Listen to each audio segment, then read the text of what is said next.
পবিত্র ঈদুল আজহা উপলক্ষে জাতীয় ঈদগাহ ময়দানে প্রধান ঈদ জামাতের আয়োজনের সব প্রস্তুতি শেষ হয়েছে। সকালে জাতীয় ঈদগাহ ময়দানে এ উপলক্ষে আয়োজিত সংবাদ সম্মেলনে ঢাকা দক্ষিণ সিটি কর্পোরেশনের প্রশাসক মোহাম্মদ শাহজাহান মিয়া জানান, জাতীয় ঈদগাহে প্রায় ৩৫,০০০ মুসল্লির জন্য নামাজের স্থান প্রস্তুত করা হয়েছে।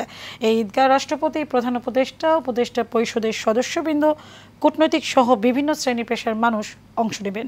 শাইন আলমের ক্যামেরায় মেহরাব সুমনের রিপোর্ট। ঈদের আর বাকি ২ দিন। লাব্বাইক আল্লাহুম্মা লাব্বাইকে ধ্বনিতে যখন মুখরিত আরাফার ময়দান, তখন ঈদুল আজহার নামাজের শেষ সময়ের প্রস্তুতি সম্পন্ন হচ্ছে জাতীয় ঈদগাহ ময়দানে, যেখানে সকালে ৭:৩০টায় অনুষ্ঠিত হবে ঈদের প্রধান জামাত।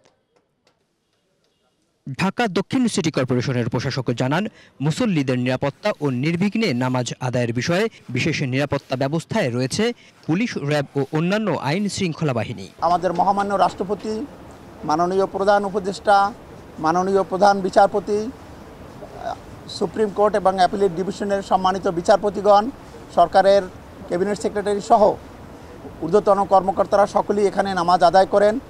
সাথে সাধারণ মুসল্লিগণ, বিশেষ করে ঢাকাবাসী যারা এখানে আসেন, সকলে যেহেতু এখানে নামাজ আদায় করেন, এজন্য তাদের সকলের স্বস্তির কথা মাথায় রেখে আমরা এখানে আমাদের এই ঈদ জামাত আয়োজন করেছি।